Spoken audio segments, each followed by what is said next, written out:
প্রত্যেকটা মসজিদে দোয়া মাহফিল করতেছি যে আল্লাহ তাআলা যেন আমাদেরকে ম্যাডামকে সুসালামতে সুস্থ করে আমাদের মাঝে ফিরিয়ে দেয়। সন্তানের বাংলাদেশে কোনো অভাব নেই, আমরাও ম্যাডামের সন্তান। আমাদের দেশনেত্রী বেগম খালেদা জিয়া অত্যন্ত অসুস্থ, এই জন্য আসছি। এখানে জানি আসা এখানে বারণ আছে, আমাদের দেশনায়ক তারেক জিয়া এখানে আসতে মানা করছেন, কিন্তু আমাদের যে ভিতরে একটা জ্বালা, আমাদের ভিতরে যে যন্ত্রণা, আমাদের দেশমাতা আজকে এবার কেয়ার হসপিটালে এখানে অসুস্থ হয়ে পড়ে রয়েছেন। ভাই কেন আসবো না, এটা আমার আবেগের জায়গা এবং ভালোবাসার জায়গা। আমি কোনো বাধাই তো মানি নেই। গত প্যাচিস সরকারের আমলে যদি হাসিনারেই মানি না, জেল খাটছি বারবার, এখন হয়তো বা একটু দলের সুশৃঙ্খলার জন্য বা ডিসিপ্লিনের জন্য আসবো, কিন্তু কম আসি। এই তো দূরে থাকি বা আশেপাশে থাকি, কিন্তু আসবো না কেন ভাই? বললো তো এটা না শোনার কিছু নাই।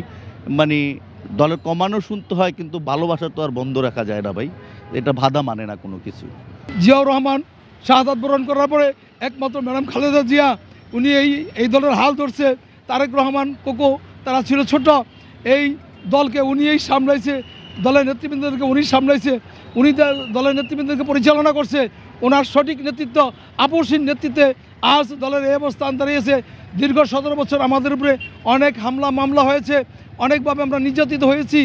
ঘরের ভিতরে থেকেও বাহির থেকে তালা দিয়ে আমাদেরকে রাখছে, ডিবি পুলিশ বিভিন্নভাবে আমাদেরকে নাজেহাল করছে। আল্লাহ পাক যেন আমাদের বেগম খালেদা জিয়াকে নেক দীর্ঘ হায়াত দারাজ করে, উনি যেন আবার আমাদের মাঝে চলে আসে। আমরা মসজিদে প্রত্যেকটা মসজিদে দোয়া মাহফিল করতেছি যে আল্লাহ তাআলা যেন আমাদেরকে ম্যাডামকে সুসালামতে সুস্থ করে আমাদের মাঝে ফিরিয়ে দেয়। এটা আমরা দোয়া আশাবাদী। আর চিন্তা করতেছি যে আজকে যেন উনি এরকম অসুস্থ হয়ে গেছে, মানে কি সবাই এসে কান্নাকাটি করতেছে, আমরাও কান্নাকাটি করতেছি। আল্লাহ যেন ওনাকে নেক্কা হায়াত দেখ, যেন সুস্থ রাখুক। আসছি আমি ম্যাডামের টানে, আমি ম্যাডামকে দেখতে পারি না পারি, কিন্তু এখানে আমার আসতেই হচ্ছে। হ্যাঁ, বারণ আছে, আমি জানি এটা আমাদের দলের নির্দিষ্ট আছে এটা, তারপরে আমার মনের টানে আমি আসছি, আমার আসতেই হবে। আমি দেশবাসীকে বলতে চাই, সর্বস্তরের জনগণ এই দেশের স্বার্থে দেশনেত্রী খালেদা জিয়ার জন্য আপনারা সবাই দোয়া করবেন। উনি যেন দ্রুত সুস্থ হয়ে দেশ ও দেশের জনগণের হয়ে রাজনীতি করে আমাদের মুক্তিযুদ্ধের চেতনাকে বাস্তবায়ন করতে পারে।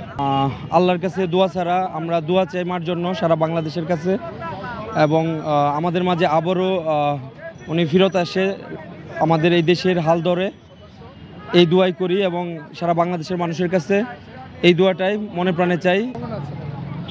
আমি এখানে আজকে সকাল ফজর পর থেকেই বিভিন্ন সময় বিভিন্ন চ্যানেলে আমাকে অনেকে জিজ্ঞাসা করে, তো আমি সবার কাছে আপনাদের মাধ্যমে একটা দেশবাসীর কাছে আমিও দোয়া চাই যে এই গণতন্ত্রের মাকে আল্লাহ তাআলা যেন পরিপূর্ণ সুস্থতা দান করেন।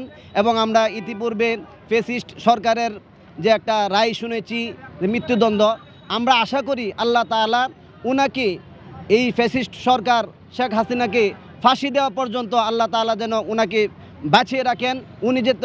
উনি যেন তার এই স্বচক্ষে উনার জীবদ্দশায় ফ্যাসিস্ট খুনি হাসিনার ফাঁসিকে দেখতে পারে। আমরা আল্লাহ তাআলার কাছে এটাই দোয়া করি।